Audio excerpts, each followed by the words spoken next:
泡菜这样做好吃又简单。大家好，我是刘毅，今天跟大家分享泡菜的家常做法，清脆爽口，酸甜微辣，下酒又下饭。这个菜在饭店卖的特别火，而且食材很便宜，做法还很简单，2个小时就能吃。大厨今天分享详细的做法，让你在家也能做出饭店的味道，简单又接地气，喜欢的朋友可以试试。首先准备食材，圆白菜1个，胡萝卜1根和白萝卜1根，清洗干净，把白萝卜表面这层根须削干净就可以，皮不用削得太细，带着皮吃着口感更脆。把圆白菜切成2瓣，然后去掉里边硬心不要，再切成大小均匀的4块，用手把嫩心这样抠下来，这样可以使掰出的圆白菜大小更均匀。如果直接掰的话，外边大里边就小得非常的碎。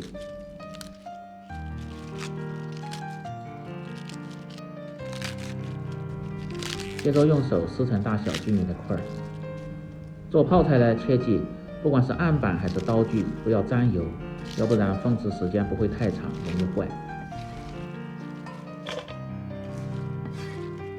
撕成块后，先放入盆中。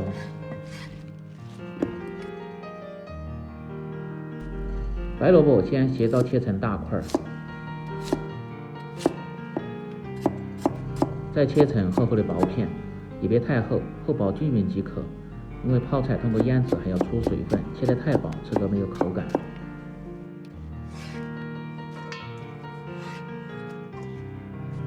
切好放入盆中，胡萝卜也是先切成斜段，再切成薄薄的厚片。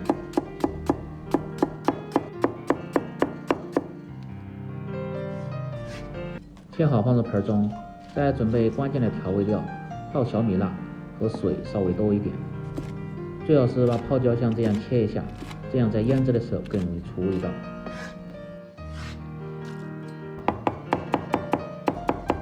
再准备生姜适量切成片，增加辛辣的风味。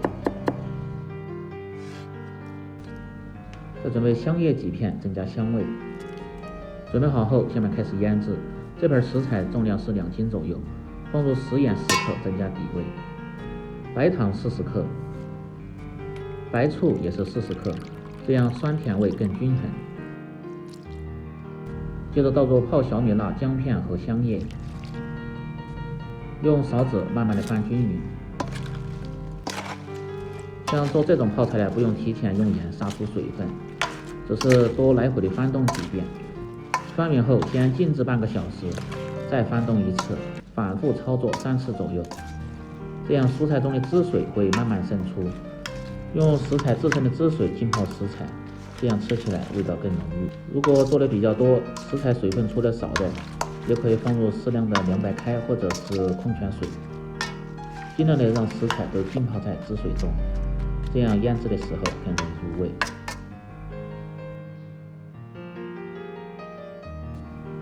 翻匀后用勺子摁平，放上保鲜膜，放在保鲜柜，静置2小时就可以吃了。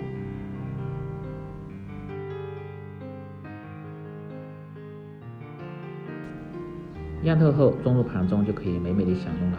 看一下最终成品的效果，颜色鲜亮，口感爽脆。更多家常菜请关注刘毅美食，感谢您的支持。